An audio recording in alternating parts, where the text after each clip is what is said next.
दोस्तों आज पेश है मनोज कॉमिक्स की इंद्र की कसौटी। ये कवर चित्र है दोस्तों।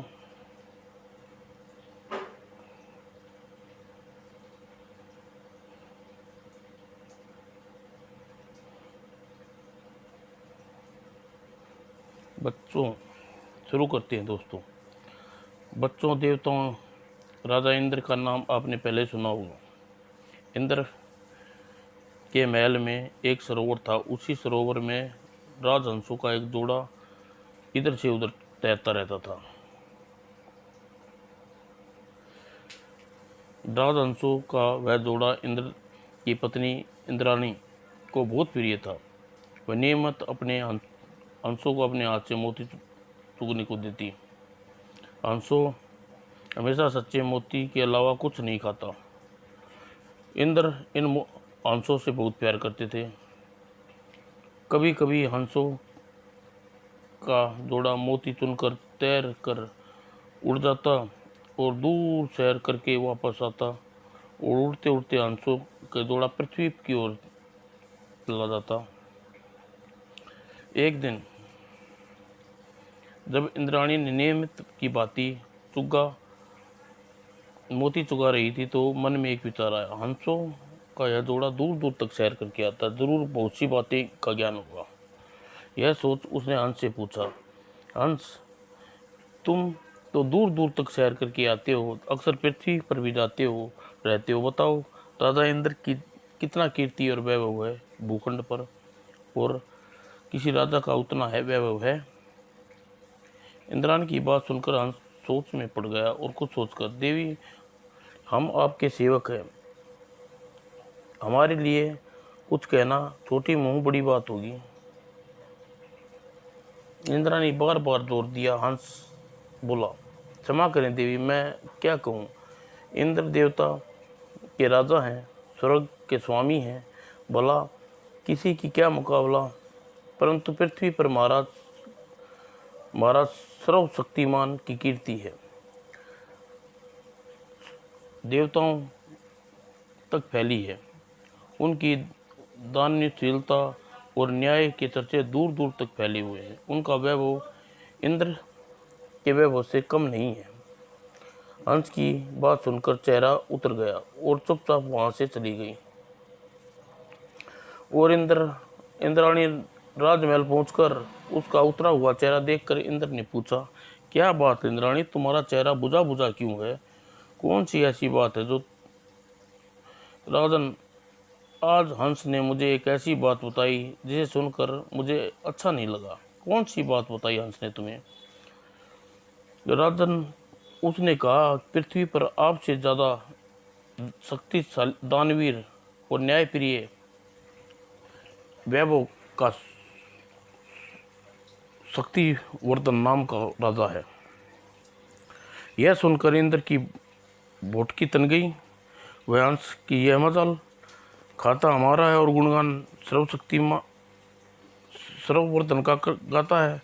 हमारे साथ चलो, अभी चलकर हंस किस बारे में पूछते हैं। चलिए राजन।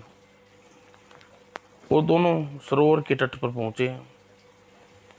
हंस अभी कुछ देर पहले जमीन उड़ने तैरने थे। हंस अभी कुछ देर पहले ही तुमने इंद्राणी को बताया कि पृथ्वी पर रहने वाला सर्वशक्तिमान नाम का राजा हमसे ज़्यादा न्यायप्रिय, दानवीर, दानशील, वैभवशील है। यह बात सच है? हाँ राजन, सर्व शक्तिवर्धन ऐसे ही हैं।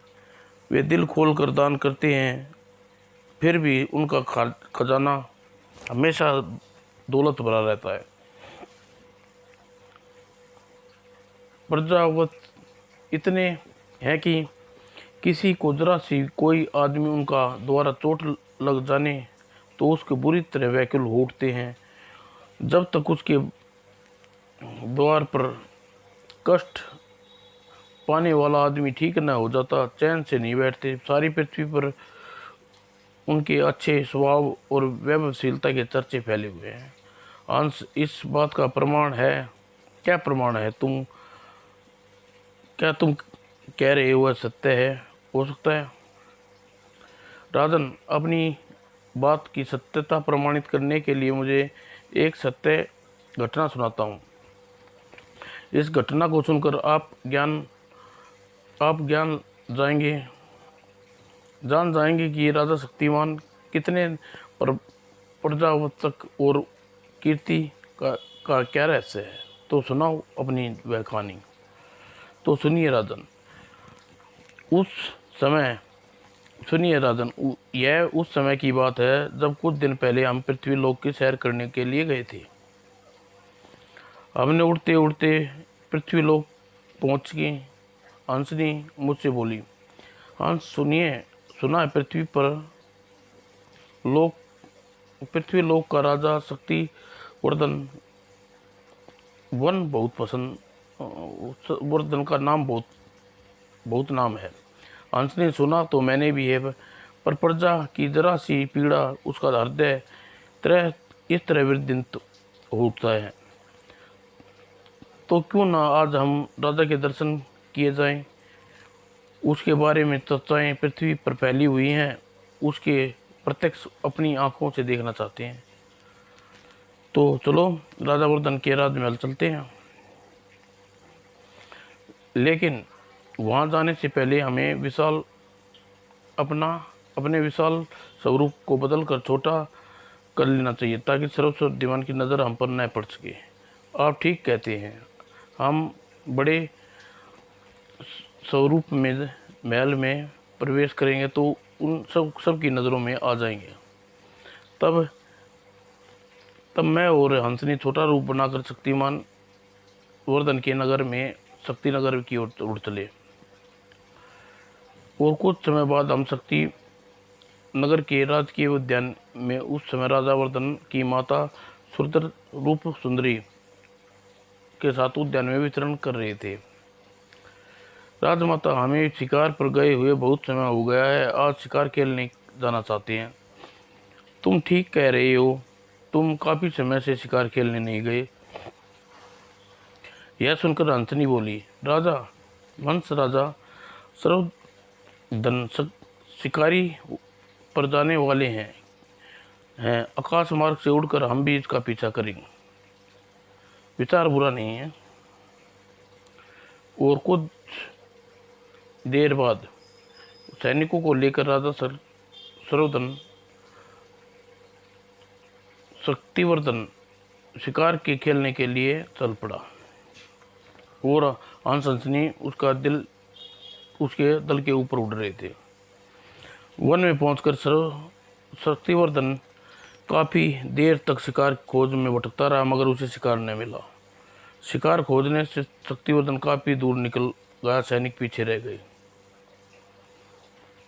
दिन ढलने लगा है। देखते देखते आकाश में काले बादल छा गए, चारों ओर अंधेरा छा गया, मौसम भी एकदम परिवर्तन हो गया है, लगता है तेज बारिश आने वाली है। और अभी वह सोच ही रहा था कि वर्षा हो गई। ओह, ऐसा मैं कहाँ जाऊँ? वर्षा से बचने के लिए कोई जगह दिखाई नहीं दे रही। परेशान सा शक्तिवर्धन चारों ओर दृष्टि घुमाई। तभी ओह, सामने झोपड़ी नजर आ रही है, क्यों ना चलकर वर्षा से बच दिया जाए। यह सोचकर शक्तिवर्धन झोपड़ी में चल दिया और पीछे पीछे करते हुए झोपड़ी की में मैं हंसनी भी चले पड़े।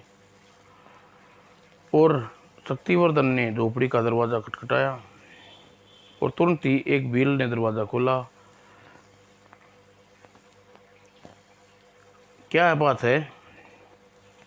मैं शक्ति नगर का राजा शक्तिवर्धन हूँ, शिकार खेलने के लिए वन में आया था, रास्ता भटक कर इधर आ गया हूँ, तभी वर्षा होने लगी। मुझे तुम्हारी झोपड़ी में आसरा मिल सकता है?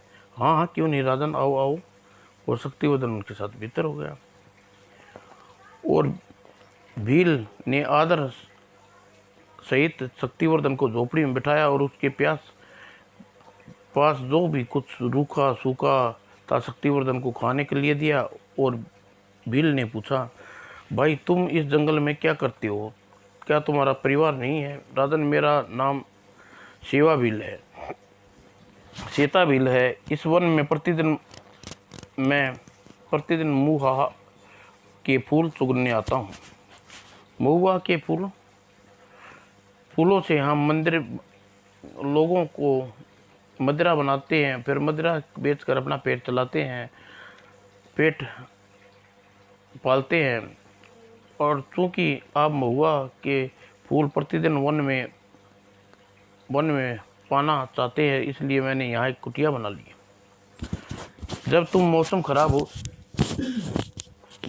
खराब हो पाए महुआ के फूल चुनने के पश्चात मैं झोपड़ी में रुक जाता हूँ और प्रातः होने पर अपने कबीले में वापस चला जाता हूँ। तो यह बात मैं भी कहूँ, आदमी वीराने में झोपड़ी में क्यों बने हुए हैं। और सोता भील अपने हाथ जोड़कर सर्वशक्तिमान से कहा, महाराज मेरी झोपड़ी छोटी है, 2 व्यक्तियों एक साथ आराम नहीं कर सकते।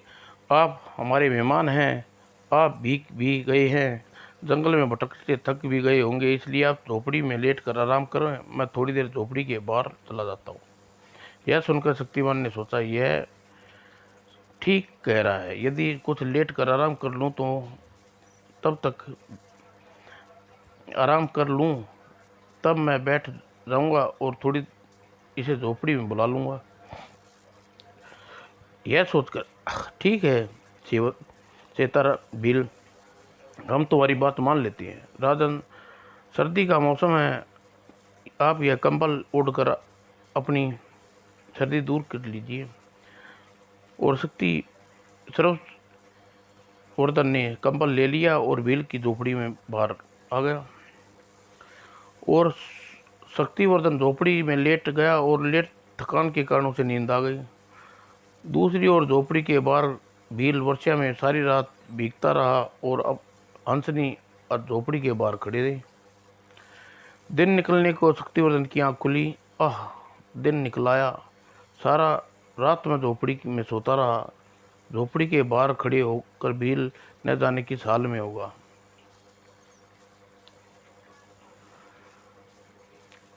और यह सोचकर भील आंखें मलता हुआ शक्तिवर्धन झोपड़ी से बाहर आया। ओह, भील तो मरा पड़ा है, लगता है सारी रात वर्षा में भीगने के कारण से ठंड लग गई, जिसके कारण इसकी मृत्यु हो गई। मेरी खातिर इस भील ने अपनी जान दे दी, इसका त्याग महान है, मैं इसकी मौत का जिम्मेवार मैं हूँ। राजा शक्तिवर्धन रोकालुल हो उठा।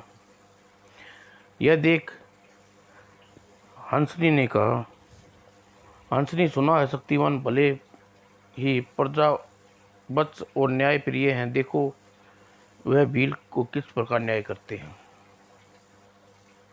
और उस समय शक्तिवर्धन को ढूंढते हुए सैनिक भी वहां पहुंच गए और शक्तिवर्धन ने सैनिक को आदेश दिया, इस भील को सबको राजमहल ले चलो। सैनिकों, भील के परिवार को खोज कर वन से बाहर लाओ और हमारी जान बचाने के लिए इसने अपनी जान दी है, उसके परिवार की सहायता करने के लिए हम अपने पाप का प्रायश्चित करेंगे। योग्य महाराज। और यह कहकर सैनिक झील के परिवार को खोजने चल दिए और बाकी सैनिकों भील के शव को उठाकर शक्तिनगर की ओर चल पड़े और हंसनी भी उड़ गई। बड़े आदर सम्मान के साथ भील का अंतिम संस्कार किया। और धीरे धीरे घटना को बीते कई दिन हो गए। संता भील के परिवार को खोज में गए सैनिक असफल होकर वापस लौटे। महाराज, दूर दूर तक तलाशने पर भी उसके भील के परिवार का कोई सदस्य नहीं पता चला। ओह, सुनकर शक्तिवर्धन बेचैन हो उठे। उसकी बेचैनी देखकर प्रधानमंत्री ने उनसे कहा, हो सकता है महाराज सेवा भील बिल्कुल अकेला हो। कुछ भी हो सकता है प्रधानमंत्री, उनकी मौत का जिम्मेवार हूँ। जब तक मैं उसके परिवार की सहायता न कर लूँ मुझे चैन नहीं मिलेगा। महाराज, अब एक इस बात का भूलना ये श्रेय होगा कि आप खोजबीन करने के पश्चात भी संता सेता भील का परिवार का कुछ पता नहीं चल सका। आप सहायता करने तो किसकी करेंगे। लेकिन शक्तिवर्धन के मन में चैन नहीं था। दूसरे दिन सुबह सेता भील के परिवार को खोजने के लिए निकल पड़े। आकाश में उड़ते हंसनी ने हंसनी ने मुझसे कहा, क्या राजा सेताबील की मृत्यु के पश्चात ये भूल क्यों नहीं जाती? उसके परिवार की खोजने में वह कष्ट कर रहा है? हंसनी, शायद इसलिए लोग इस राजा के गुणगान करते हैं। देखो, नहीं, सेवाबील के परिवार की खोज में यह सब कुछ भूल गया है। शक्तिवर्धन अपने राज्य के आसपास भील कबीलों में जाकर सत्ताबील के परिवार को खोजा, परंतु उन्हें भी सफलता नहीं मिली। वह निराश होकर वापस लौटकर शक्तिनगर आया। ओह, अब क्या करूं मैं? क्या सेताबील की हत्या का पाप अपने सिर पर लेकर मरूंगा? अगर मैं सेताबील के परिवार को कुछ सहायता न कर सका तो मेरे मन को शांति मिलेगी।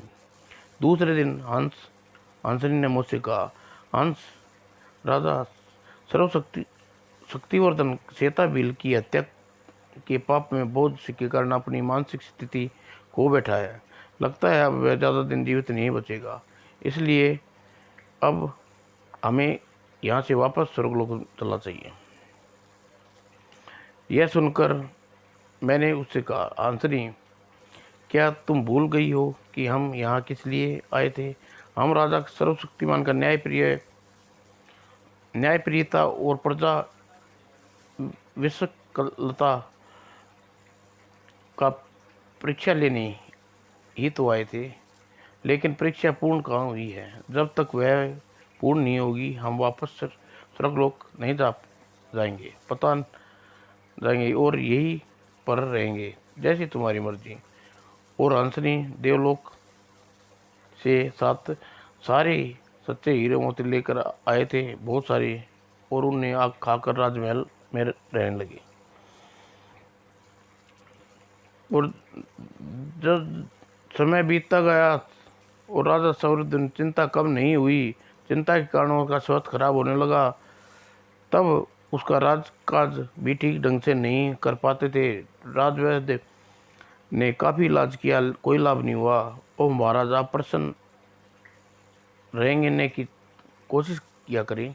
अच्छा राजवैद्य जी, आपकी दी हुई सलाह पर चलने की कोशिश करूँगा। और शक्तिवर्धन वचन तो दे देते थे, लेकिन चाहकर भी मन प्रसन्न नहीं कर पाते थे। और शक्तिवर्धन की दशा देखकर राजमाता रूप सुंदरी ने प्रधानमंत्री से कहा, प्रधानमंत्री जी, आज पड़ोस के देशों में उसकी मशहूर वैद्यों को बुलवाई हैं, जैसी आपकी आज्ञा। और प्रधानमंत्री ने आज्ञा का पालन किया। आसपास के लोगों मशहूर वैद्य बुलवाए गए। सभी बड़ी सूक्ष्मता से सर्वशक्तिमान का निरीक्षण किया। पश्चात में, राजमाता, हमें खेद है, हमें महाराज की पूर्ण तरह स्वस्थ नजर आते हैं, पता नहीं इन्हें क्या बीमारी। ओह,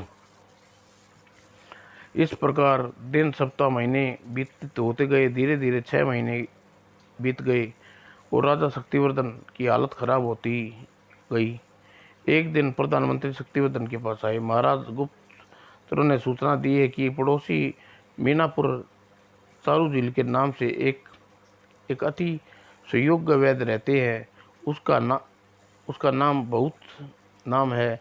विश्वास है वे आपकी बीमारी का सही इलाज करेंगे। मैं चाहता हूं कि आप एक बार उससे बुला कर लेना चाहिए। आज्ञा दे। और मुकार भरकर शक्तिवर्धन खामोश हो गए। और फिर कुछ समय बाद, प्रधानमंत्री जी, हमें किसी को भी नहीं दिखाएंगे। हमारी बीमारी वैद्यों की समझ में आने वाली नहीं है। क्योंकि प्रधानमंत्री एक बार प्रार्थना कर पुनः बोला, ठीक है प्रधानमंत्री जी, लेकिन इस बार मैं वैद्य के पास जाऊंगा, जैसा आप आदेश महाराज। और दूसरे दिन शक्तिवर्धन मणिपुर की ओर चल पड़ा। हंसनी और हंस भी आकाश में उड़ रहे थे। राजा शक्तिवर्धन पश्चाताप की आग में जलकर कितने निर्बल हो गए हैं। हंसनी, लगता है हमने राजा शक्तिवर्धन के बारे में जो सच्चाई सुनी थी वह झूठी नहीं थी। जो राजा एक भील की मृत्यु पर इतना शोक मना रहा है वह जरूर ही प्रजावत्त होगा। पूछते पूछते राजा शक्तिमान चोरिस वैद्य के घर के बाहर पहुंचे और सेवक अंदर जाकर चारुशील जी से कहा, शक्तिनगर के सरोवर्धन आए हैं। आदेश पाकर सेवक घर से बाहर चला आया।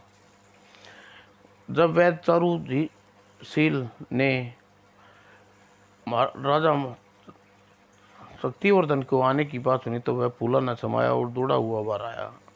महाराज, आप पधारे, धन्य हैं। और आदर सहित शक्तिवर्धन को भीतर घर के अंदर ले गया और पश्चात, महाराज मेरे सौभाग्य बताइए।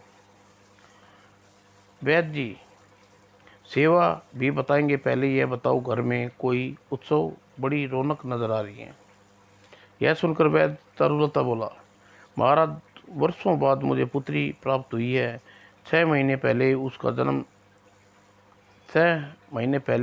जब उसका जन्म हुआ था तो मेरी पत्नी बीमार हो गई थी, इसलिए जब समय होने के कारण खुशी नहीं मनाने, जबकि अब मेरी पत्नी पूर्णतः स्वस्थ है, अब बच्चे का जन्म उत्सव मना रही हैं। तो आप दावत कर रहे हैं? हाँ महाराज, बेटी पारुशील अब 6 माह की होगी है। संयोग है कि शुभ अवसर पर आप भी पधारे हैं, मैं और धन्य हो गया हूँ। यह सुनकर शक्तिमान चारुलता का, वैद्य जी चलो आपकी बेटी को आशीर्वाद दें। आइए महाराज। और वैद्य चारुलता शक्तिवर्धन को अपनी बेटी के पास ले गया और शक्तिवर्धन को देखकर नन्ही परिषी बोला, महाराज शक्तिवर्धन मेरा नमस्कार। अरे इतना छोटा बच्चा बोल रहा है और यह भी हमारा नाम भी जानता है, क्या चक्कर है? अरे ये तो परीक्षित अचानक मनुष्य की भांति बोलने लगा और शक्तिवर्धन ने हैरान से पड़े देखते हुए नन्हा परीक्षित बोला, आपने मुझे पहचाना नहीं महाराज? नहीं महाराज, मैं वही छोटा चेता भील हूँ जिसे 6 महीने पहले आपकी झोपड़ी में आकर ठहरे थे। ओह, तुम वही चेता भील हो, पुण्यात्मा हो, जिसने हमारी खातिर अपने प्राण त्यागे? हाँ महाराज, मैं वही हूँ चेता भील। तुम मुझे मिले भी तो इस रूप में मैं तुम्हारा ऋण मुक्त होना का प्रयास कर रहा था। महाराज, आपके लिए मैंने जो त्याग किया है वह बेकार नहीं गया। उसी त्याग की वजह से मुझे चारु वैद्य के घर में जन्म मिला है और पिछले जन्म की बातें याद रही। यह प्रकार आपका ऋण चूक गया महाराज। ओह, तुम्हारा मुंह से यह सुनकर आज मेरे मन को बोझ हल्का हो गया। और वैद्य चारुशील ने उसकी पत्नी ने हक्के बक्के होकर वार्तालाप सुन रहे थे और पश्चात शक्तिवर्धन ने पौल को आशीर्वाद दिया और प्रधानमंत्री ने उन्हें बोला, प्रधानमंत्री जी आप वैद्य जी की अपने बीमारी का बारे में बताइए। प्रधानमंत्री जी, मुझे कोई भी बीमारी नहीं है। आज इस बालक से मिलकर मुझे बहुत खुशी हुई। इसके मिलते ही पश्चात मेरी सारी बीमारी दूर हो गई है। उसके बाद शक्तिवर्धन उपहार में नन्हे पारुशील को बहुत सा धन दिया और खुशी खुशी अपने राज्य में लौट आए। इतनी कहानी सुनने के बाद हंस इंद्र से कहा, तो महाराज हमने अगले दिन प्रत्यक्ष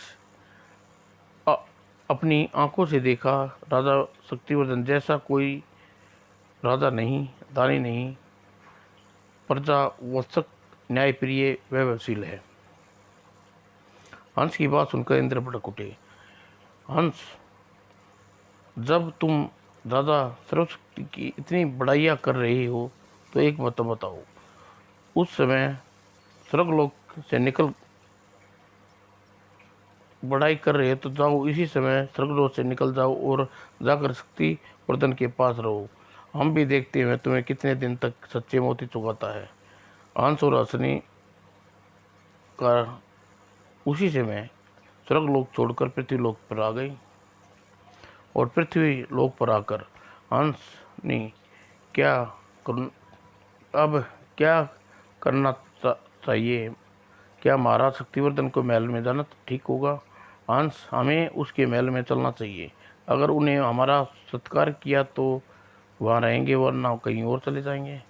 हंसनी की बात ठीक है कही।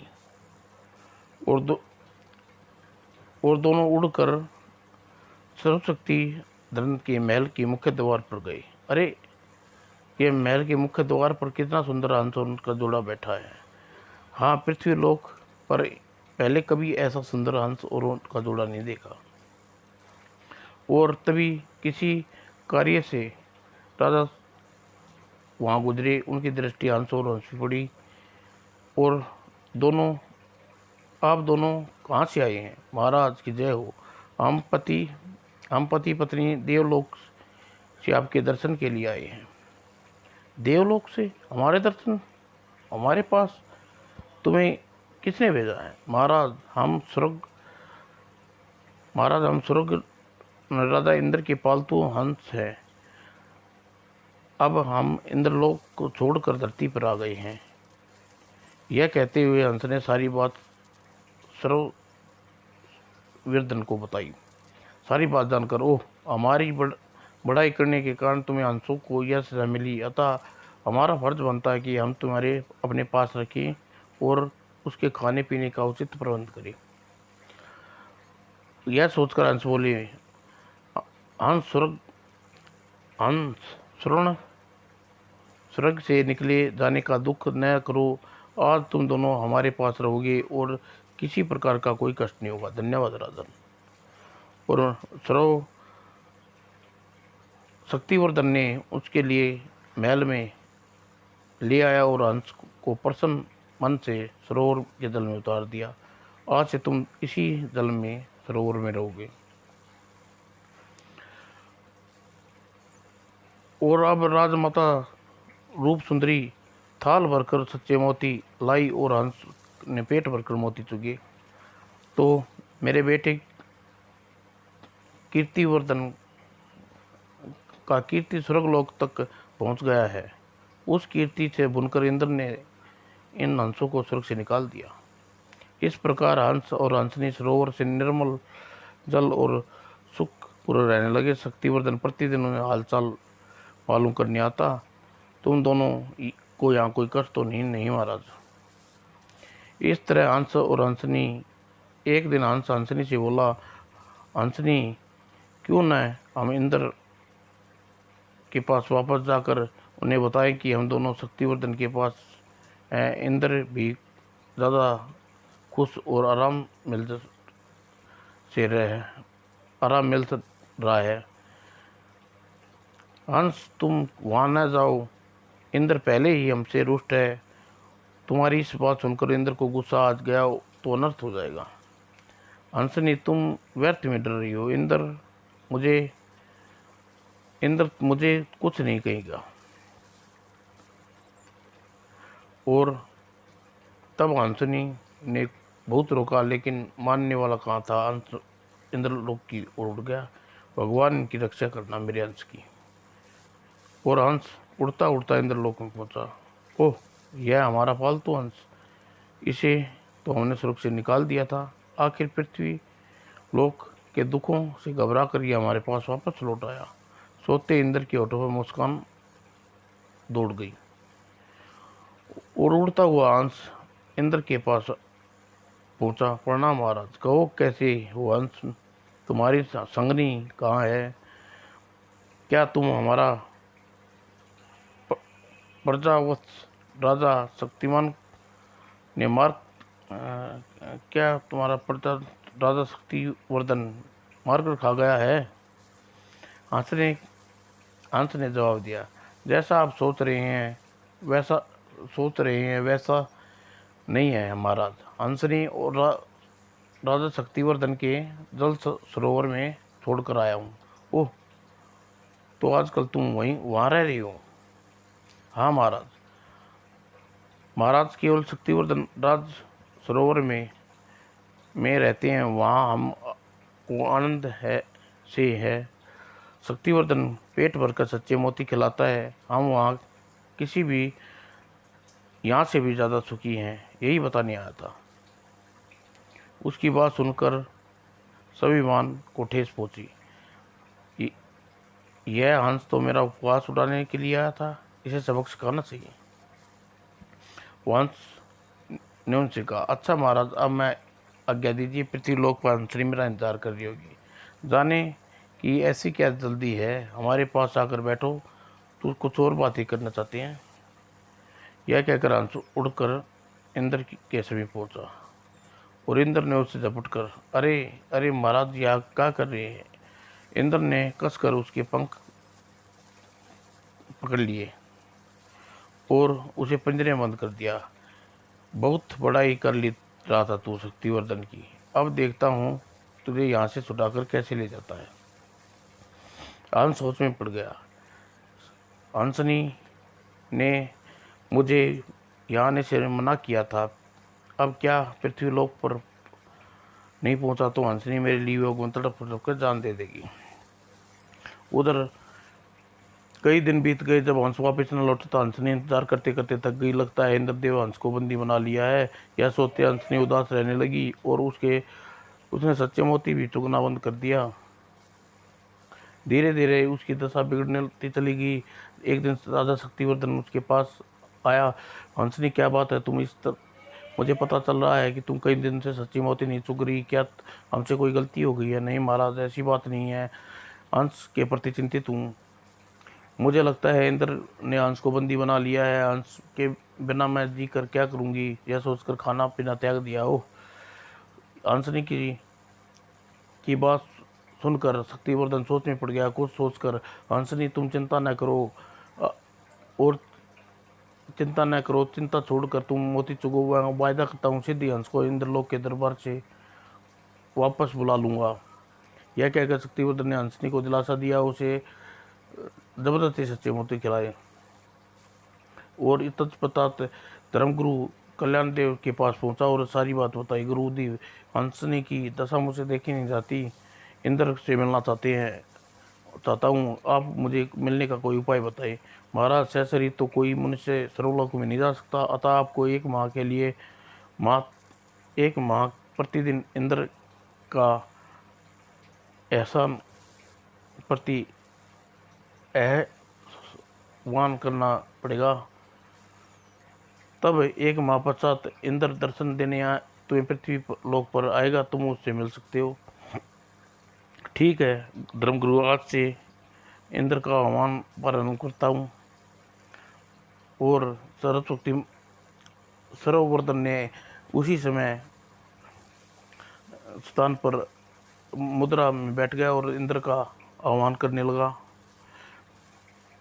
और स्वर्ग के राजा इंद्र, मुझे मिलना चाहता हूँ। और इस प्रतिदिन इसी तरह इंद्र का आह्वान करता। और एक माह पश्चात इंद्र उसके सामने प्रकट हुआ। कहो शक्तिवर्धन, तुम्हें क्या हमें क्यों याद किया है।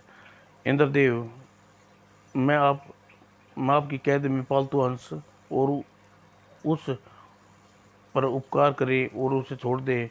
उसकी पत्नी बहुत दुखी है, हंस वियोग में खाना पीना छोड़ दिया है, अतः आप मर गई तो मुझे पाप लगेगा।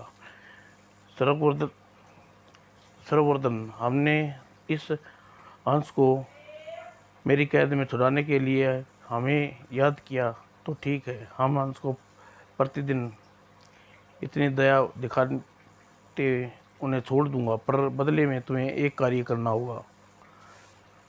आज्ञा आज्ञा दीजिए देव, आपका सेवक हूँ। तो सुनो, तुम्हें कुरुत्वन प्रदेश में कुत्सेन की पुत्री राजकुमारी मृत्युंजयी की को चाहता कैमंदी को चाहता हूँ। उसके रूप में मोहित मैं अपनी रानी बनाकर इंद्रलोक में ले जाना चाहता हूँ। मैं देवताओं को राजा होने के कारण कुतुब सेन के यहाँ बात स्वयं नहीं करना चाहता, इसलिए तुम्हें बड़ी हठी योगी होगे, तुम ऐसा करो। राजकुमारी कुमुदी उसे चाहने लगे और उस माता पिता समेत ही हमारे सम्मुख उसके विवाह का प्रस्ताव रखे। इतना कहकर इतनी बात सुनकर सर्वशक्तिमान क्रुद्ध हो गई। ओह, यह तो इंद्र इससे क्या करवाना चाहते हैं। कुंत प्रदेश का राजकुमार कुमित्र तो हमारी मंगेतर है और निकट भविष्य में हमारी शादी होने वाली है। मैं अपनी मंगेतर का विवाह इंद्र से कैसे करा सकते हैं। लेकिन हंसनी को हंस से छुड़ाने का वादा कर चुका हूँ, इसलिए दिए वचन की रक्षा करने के लिए मुझे यह त्याग करना ही होगा। दूसरी ओर इंद्र सोच रहा था, अब देखता हूँ सर्वशक्तिमान अपना वादा कैसे पूरा करता है। हम जानते हैं कि यह सर्ववर्धन राजकुमारी कुमति की मंगनी हो चुकी है। वह सुनने के हमारे कान थक गए हैं कि सर्ववर्धन वतन का पक्का है, न्यायप्रिय है। वाचन देखते हैं हमारी कसौटी पर उतरता है या नहीं। इधर सोच विचार कर शक्तिवर्धन ने इंद्र से कहा, इंद्रदेव आपकी आज्ञा सर्वोदय, मेरे सिर दी आपकी मनोकामना पूर्ण करूँगा। हमें तुम्हारी बात सुनकर खुशी हुई शक्तिवर्धन। ठीक है, 1 माह बाद इसी स्थान पर तुम्हें मिलूंगा, तब मुझे अपना कार्य पूर्ण कर लेंगे। और इतना कहकर इंद्र मुस्कुराते अंदर अंतर्ध्यान हो गए। और राजा मौली सुनकर कहा, प्रधानमंत्री जी, हम 1 माह के लिए राजमहल से बाहर जा रहे हैं, तब तक राज का सिंहासन का ख्याल रखना। जो हो गया। और वेश बदल कर सर्ववर्धन रात्रि को ही राजमहल से निकल पड़ा। भगवान मुझे इस अग्नि परीक्षा में उत्तीर्ण करना। और कुलवंत प्रदेश जाने के बाद शक्तिवर्धन ने सोच लिया, राजकुमारी कुमुदी प्रतिदिन गौरी पूजा करने के लिए अपने सहेलियों के साथ मंदिर आती है। मुझे मंदिर में राह में बैठ कर जाना चाहिए, ताकि राजकुमारी कुमुदी वहाँ से गुजरे तो उसकी दृष्टि मुझ पर पड़े। और कुंत प्रदेश में पहुंचकर उसने वैसा ही किया। वह मंदिर के जाने वाले राग के पेड़ के राजकुमार कुमुदी के आने की प्रतीक्षा करने लगा। और उचित समय पर राजकुमार कुमुदी रथ से गुजरा और शक्तिवर्धन ने रथ के आगे खड़ा होकर यह देखा, अरे यह क्या बदतमीजी है, कौन हो तुम। राजकुमारी जी, मैं देवलोक का निवासी हूँ, मथुर देव हूँ। देवता इंद्र का रसोईया था। विभिन्न प्रकार के स्वादिष्ट भोजन बनाने के इंद्र ने सिखाए हैं, मुझे काम दिया है। एक दिन में जाने कैसे भोजन में एक मक्खी गिर गई। तब रुष्ट होकर इंद्र ने भगवान ने मुझे पृथ्वी पर लोक पर भेज दिया। पृथ्वी पर लोक पर मैं किसी भी को भी नहीं जानता। मुझे कई दिन से भूखा मर भी मैं हूँ, मुझे मेरी सहायता करनी होगी। और सर्ववर्धन की बात सुनकर राजकुमारी मंत्री सोच में पड़ गई। और फिर सोचकर वह शक्तिवर्धन से बोली, मधुरवेद देव, तुम हमारे साथ राजमहल चलो। वहाँ पहुँचकर तुम्हें भरपेट भोजन कराना, पृथ्वी पर तुम्हें भटकना न पड़े, इसलिए तुम्हें अपना रसोईया नियुक्त करती हूँ। और तुम अच्छे प्रकार के भोजन व्यंजन खाने का शौक है, हम तुम्हें प्रतिदिन नए नए व्यंजन बनाकर खिलाइएगा। और शक्तिवर्धन को यही तो चाहता था। आता राजकुमारी को कहने पर रथ में बैठ गया और राजमहल पहुंचकर उसने राजकुमारी कुमुदी को भोजन कराने का राजमहल पाकशाला में ले गई। मधुरदेव, यह राजमहल पाकशाला, यहीं पर रहकर तुम रसोई का काम करो। जी राजकुमारी।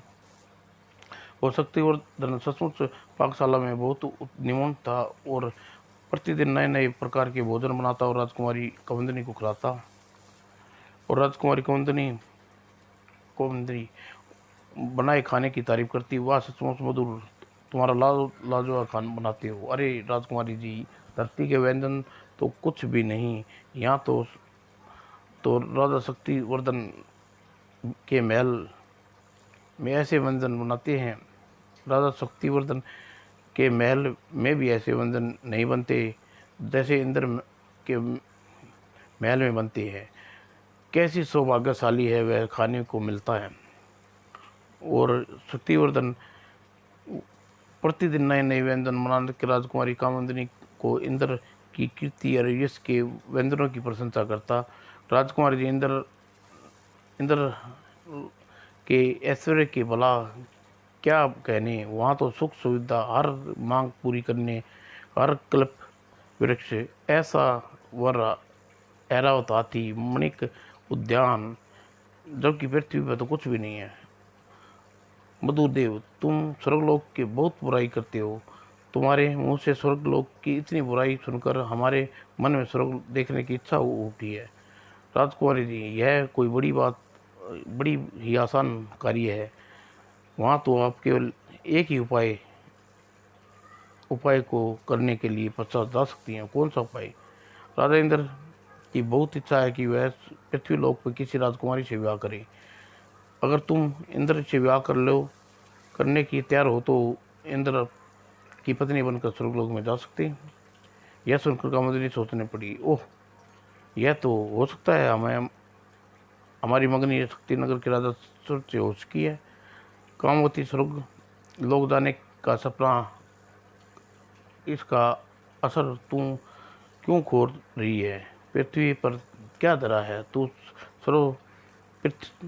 सरोवर्धन से विवाह करने का विचार त्याग दे और इंद्र के स्वीकृति दे दे। तू स्वर्गलोक का महारानी बन के स्वर्ग में सुख भोगेगी। उधर कुमुदिनी के मन ही मन ठान लिया, विवाह करूंगी तो इंद्र जैसे ऐरावत हाथी से करूंगी, वो ना जवन कुंवारी रहूंगा। और वह उस दिन अपने पिता कुंद के पास पहुंची। आओ बेटी कुंद। पिताजी महाराज, आपको एक अत्यंत महत्वपूर्ण बात बताने आई हूँ। यह सुनकर कुंद सेन उसिता से उसके देखा। पिताजी महाराज, मैं स्वर्गलोक में राजा इंद्र से विवाह करना चाहती हूँ। यह क्या कह रही है बेटी कामंदिनी? इतना विवाह शक्तिनगर के राजकुमार से तय हो चुका है। सुनने में क्या करेंगे आप? मैं कुछ नहीं भी कहें, लेकिन एक बात की चिंता है कि आपको निर्णय बता दिया है। आप भी अंजल ग्रहण करूंगी जब मुझे सर्वलोक में इंद्र भगवान से स्वीकृति दे दी। ऐसा कैसे हो सकता है? सर्वशक्तिमान सैन्यवर्धन का वचन दे चुके हैं, हम तुम्हारा विवाह उसी से होगा। और क्रोध के मापाट पटकती हुई सुंदरी वहां से चली गई। और उसके पश्चात कुमुदिनी सोच में पड़ गया। कुमुदिनी नादान है, समय क्रोध में अपना आप क्रोध उतर जाएगा तो समझ जाएगी। और उधर सर्वंतरी ने बहुत स्वादिष्ट भोजन बनाया है, भोजन कर लो। राजकुमारी कुमुदिनी, नहीं, हम नहीं करना भोजन, जाओ यहाँ से जाओ। लीजिए राजकुमारी, भोजन कीजिए। यह देखकर लगता है मुझे ये तीर, अब मेरा तीर निशाने पर लगा। और इस प्रकार राजकुमारी कुमुदिनी 5 दिन तक बिना अंजल ग्रहण किया। और छठे दिन उसकी हालत बिगड़ने लगी। राजा घबरा कर कुछ चंद राजवैद्य को बुलाया और राजवैद्य ने कुमुदिनी का निरीक्षण किया। महाराज, कुमुदिनी की दशा अत्यंत शोचनीय है। अनशन न करने की वजह से इसके शरीर का रक्त की कमी हो गई है। इसके कारण इसकी यह बेहोश हो गई है। इसकी बीमारी का इलाज दवाई नहीं, भोजन है। अगर इसकी ऐसी दशा रही तो अधिक दिन जीवित नहीं रह पाएगी। ओह, कुमुदिनी की दशा देख वत्सेन अचंभित पड़ गए। कुमुदिनी की हमारी इकलौती बेटी है, यदि इससे कुछ होगा तो राजा कुंदन को बताने के लिए अपनी इच्छा भी पूर्ण नहीं कर सकेंगे। इंद्रदेव उसका विवाह करेंगे। और यह सोचकर कुमुदिनी के पास, बेटी कुमुदिनी, आंखें खोलो, मैं तुम्हारी बात स्वीकार है, हम तुम्हारा विवाह इंद्र से करने के लिए तैयार हैं। उठकर अंजल ग्रहण कर लो। और कुमुदिनी की बात पर उचित प्रभाव पड़ा और उसने तुरंत आंखें खोल ली। आप सच कह रहे हैं पिताजी। हाँ बेटी, तुम्हारे लिए हम शक्तिवर्धन को क्या जमाने से भी टकरा सकते हैं। तैयार है, उठो, गुस्सा थूक दो, अंजल ग्रहण करो। और कुमुदिनी ने आज्ञा का पालन किया और भोजन ग्रहण कर लिया। और लेकिन बेटी, इंद्रदेव से कैसे, उससे मिलकर ही तो हम तुम्हारा विवाह की बात पक्की कर सकते हैं। पिताजी महाराज, हमारा रसोईया मधुदेव देवराज इंद्र के जाकर इंद्र को यह यहाँ दरबार था सकता है वह इंद्र लोक का निवासी है। क्या राजा कुतुबसेन तुरंत ही शक्तिवर्धन को बुलाया और मधुरदेव, तुम देवलोक में राजा इंद्र से जाकर कहो कि अपनी राजकुमारी कुमुदी का विवाह उससे के साथ करने के तैयार है। तुम अति शीघ्र हमारे पास आओ। जोग्य महाराज, आज ही देवलोक चला जाता हूँ।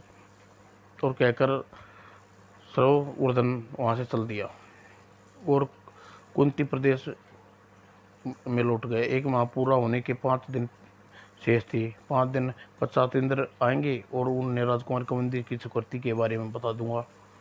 और 5वें दिन पश्चात इंद्र उनके पास आए। इंद्र, देवराज इंद्र, अब आप चाहें तो राजी कुमुदी से विवाह कर सकते हैं। आपके विवाह करने के लिए तैयार है। ठीक है, हम वहाँ जाकर देखता हूँ। अगर तुम्हारी बात सच हुई तो हंस कैद से मुक्त कर दूंगा, लेकिन तुम्हें भी हमारे साथ कुमुदी प्रदेश चलना होगा, जैसी आपका आदेश। और फिर शक्तिवर्धन ने मधुदेव का वेश बनाया और इंद्र के साथ कुंदन प्रवेश पहुंच गया। देवराज इंद्र, आपको हमारी बेटी के साथ कुमुदनी के साथ इच्छा प्रकट की है, खुशियों से लाद दिया है। हाँ हाँ हाँ। और कुमुदनी की बात सुनकर इंद्रदेव ठाका मार हंस पड़ा। यह क्या इंद्रदेव, आप मेरी बात सुनकर हंसने लगे? राजन, मनुष्य को दिए वचन की कीमत बहुत बहुत बड़ी होती है और अपने वचन से हट सकता है, लेकिन नरक की पीड़ा भोगनी पड़ती है। आप राजा शक्तिवर्धन की अपनी पुत्री का विवाह का संकल्प कर चुके हैं और अंत भूल गए। फिर शक्तिवर्धन को इससे पूर्व प्रकार कोई कमी भी नहीं है। यह सुनकर कुंदन सोचने लगा और तब इंद्र के पास खड़ी कुमुदनी से कहा, कुमुदनी, राजकुमारी कुमुदनी, क्या राजा शक्तिवर्धन में तुम्हारे पति के बनने का योग्य है? जैसे मैं उसकी परीक्षा लेने के लिए अपने विवाह का प्रबंध रचा था, शक्तिवर्धन उससे कसौटी पर भी खरा उतरी। यह देख देवराज जी, आप क्या कह रहे हैं? राजकुमारी कुमुदनी, राजा शक्तिवर्धन ने बहुत महान है। एक हंस के लिए अपनी प्रिय चीज तुम मुझे देने के लिए तैयार हो गई। आप उन्हीं का अपमान अमानत है।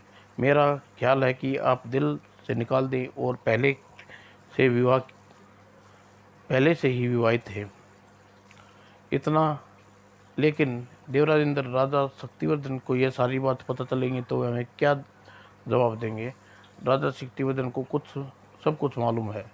वे इस समय आप मेरे सामने ही हैं।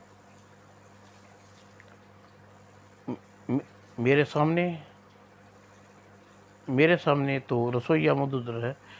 आपका रसोईया मधुदेव ही शक्तिवर्धन है। मेरे कारण ही इसने रसोईया बनना पड़ा था क्या?